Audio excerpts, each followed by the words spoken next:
Ya, Assalamualaikum warahmatullahi wabarakatuh. Selamat malam pemirsa ACTV, kembali dalam program talk show malam ini. Dan hari ini kita punya tamu khusus, yaitu ada Bapak Insinyur Abdullah Putih MSI yang merupakan anggota DPD RI. Kita sapa terlebih dahulu. Assalamualaikum Bapak. Waalaikumsalam warahmatullahi wabarakatuh. Ya, terima kasih sudah hadir di studio ACTV. Terima kasih. Dan seperti kita tahu beliau merupakan anggota DPD RI periode 2019-2024, perwakilan dari Provinsi Aceh. Ya, artinya di sini beliau sudah duduk di DPD mewakili masyarakat Aceh ke pusat ini Pak, ya, artinya Iya, betul. menampung semua aspirasi masyarakat Aceh nanti akan diperjuangkan di pusat. Nah, tapi sebenarnya kita ingin bahas lebih jauh apa saja nih peran dari DPD bagi Aceh. Ya, mungkin di sini kita banyak ketahui bahwa masih banyak juga masyarakat Aceh yang belum mengetahui apa peran DPD ini yang berkedudukan di pusat, akan tetapi mewakili suara rakyat yang ada di daerah, termasuk yang ada di Aceh ini Pak. Ya. Mungkin bisa langsung dijelaskan, sebenarnya ini menjadi topik kita yang sangat inti, sehingga juga masyarakat juga lebih tahu langsung sebenarnya apa yang menjadi peran DPD ini sendiri Pak. Ya, Magdinda ya. Iya. Leni Pak. Leni. Iya. Terima kasih Leni atas pertanyaannya. Ya, saya ingin coba memberikan jawaban mungkin sesingkat mungkin tapi sejelas mungkin Iya. tentang peran DPD bagi kepentingan daerah. Nah, seperti kita tahu pada istilahnya saja, DPD ini adalah Dewan Perwakilan Daerah. Iya. Di sini kata kunci dia kemudian berbeda dengan DPR. DPR adalah Dewan Perwakilan Rakyat, DPD Dewan Perwakilan Daerah. Ketika kita katakan Dewan Perwakilan Daerah, dia mewakili 3 unsur. Unsur pertama tetap rakyat, unsur kedua pemerintah daerah, unsur ketiga sumber daya alam daerah. Nah, oleh karena itulah di luar negeri, perwakilan seperti ini disebut dengan istilah senator.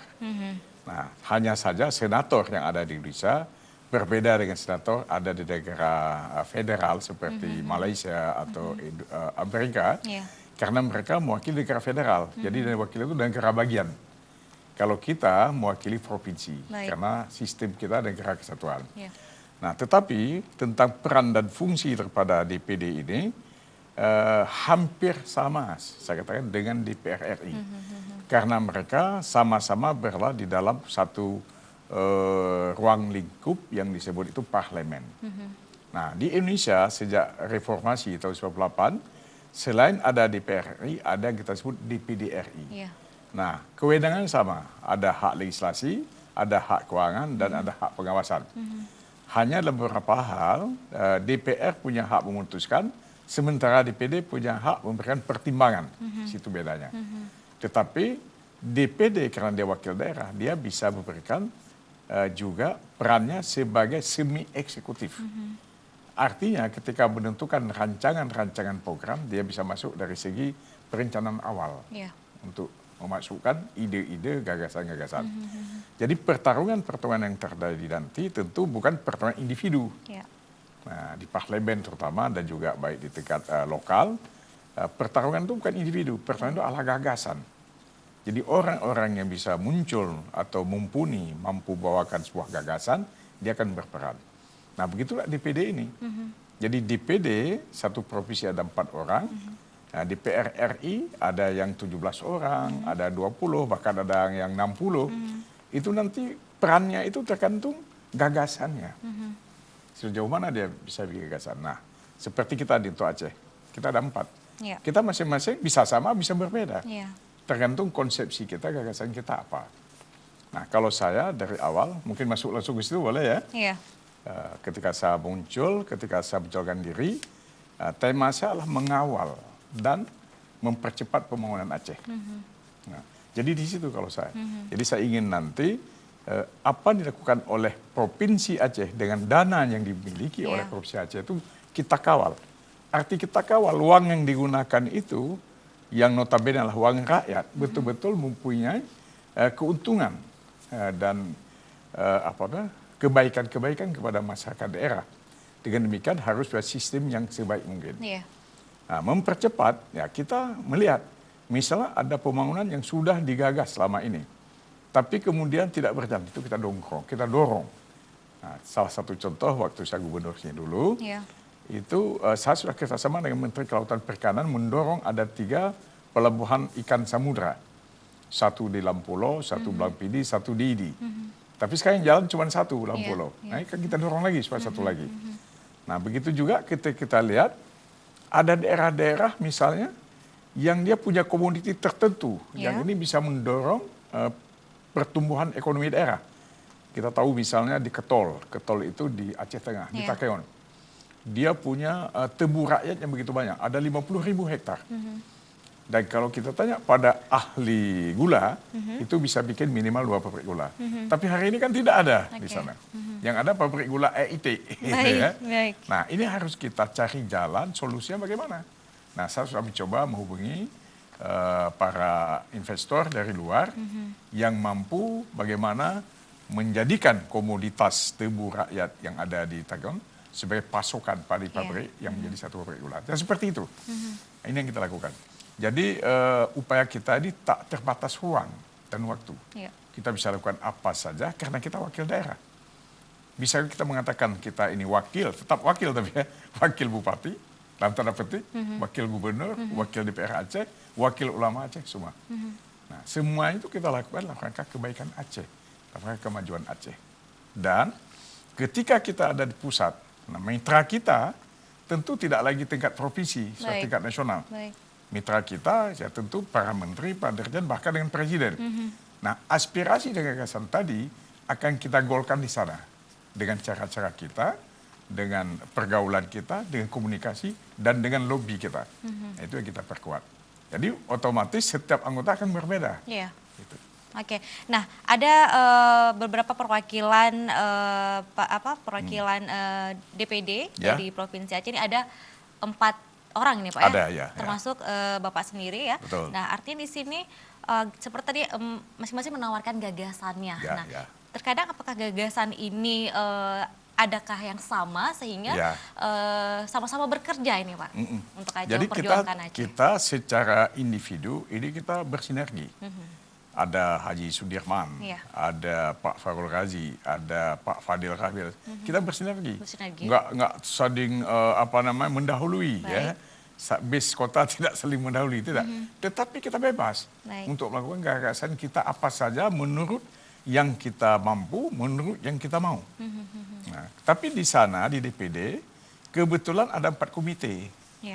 Komite 1, 2, 3, dan 4. Nah, kita berbagi habis. Nah, semua anggota komite anggota DPD dari Aceh ini, nah sekarang sudah dibagi.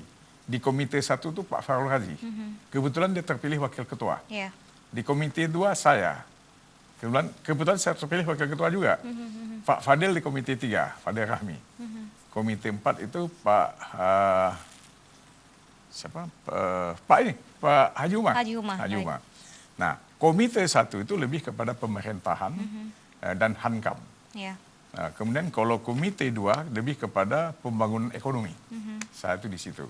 Kemudian komite 3 lebih kepada pendidikan dan agama dan ekonomi kreatif, dan yang keempat itu lebih kepada sosial dan keagamaan. Nah, jadi kita bebas walaupun kita diberi komite sendiri, kita mau berpikir soal di luar komite boleh saja. Tetapi akan lebih bagus kalau dimendahului yang bidang kita. Gitu. Nah, tadi Bapak berada di komite 2. Ini membagian lebih kepada pembangunan ekonomi. Karena di situ saya teman-teman yang di komite 2 ini bermitra dengan 11 kementerian. Misalnya pertanian perkebunan, atau perikanan kelautan, atau perdagangan, atau perindustrian, atau PUPR, atau perniagaan. Jadi yang kita ini memang tempat-tempat ekonomi strategis.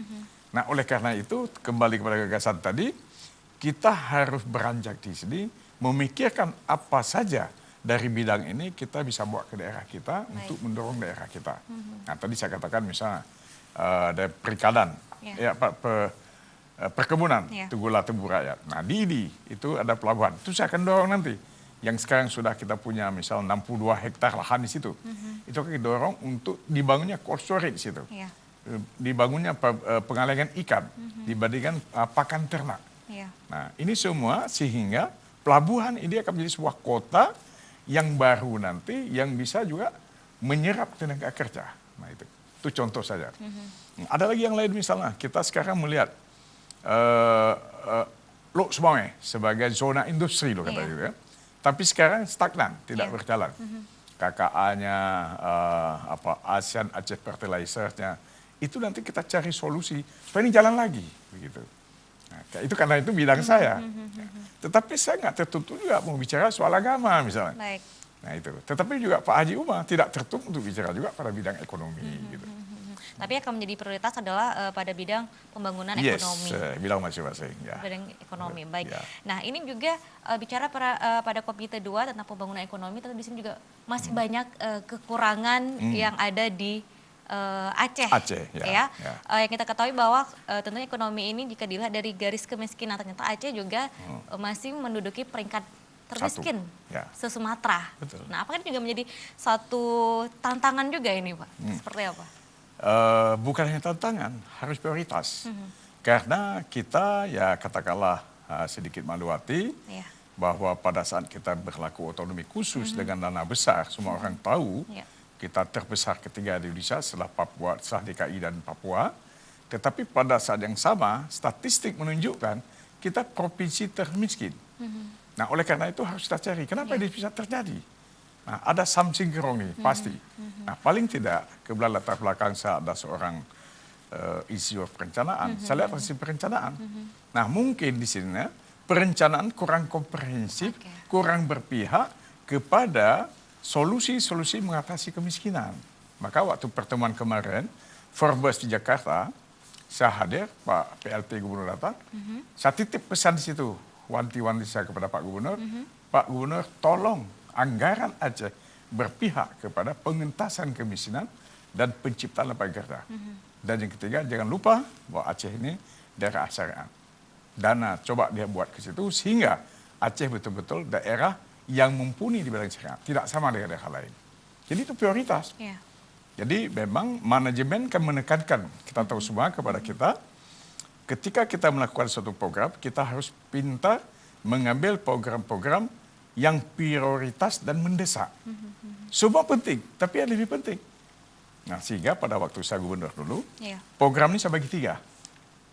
Program pertama, program yang prioritas dan mendesak. Saya harus lakukan, cari uang, dan harus jadi. Nah, tapi ada program yang biasa saja. Ada uang kita lakukan, nggak ada, ya sudah. Yang ketiga, program yang bisa ditangguhkan. Yang ditangguhkan ini, ya kalau ada uang. Nah, oleh karena itu, menurut saya, memang pemerintah Aceh dalam menggunakan anggaran APBA-nya harus pintar-pintar mengambil parameter tadi, memprioritaskan yang penting. Sehingga kalau kemarin ada celetuk tentang ada dana, apa katanya, Kadin ya, saya hanya mendengar di Jakarta. Ada yang beli mobil banyak-banyak. Nah, kalau saya bisa menyatakan di sini, mau Pak Gubernur, PLT Gubernur harus merasakan betul sejauh mana program ini mendapat simpati masyarakat. Ya, jadi jangan asal bikin. Gubernur, DPR punya hak untuk bikin itu, karena mereka punya kewenangan. Tetapi kita jangan hanya melihat dengan pintar, tapi harus pintar merasa apa yang kebutuhan rakyat. Itu. Baik, oke. Nah, artinya memang pembangunan ekonomi menjadi prioritas dari Pak Abdullah Putih sendiri untuk Aceh ya, karena juga memang berada di Komite 2. Baik. Nah, ketika di sini juga kita melihat bahwa masih banyak hal-hal yang terjadi di Aceh terkait dengan ekonomi. Dan nanti kita akan lanjutkan lagi usai pariwara berikut ini. Oke.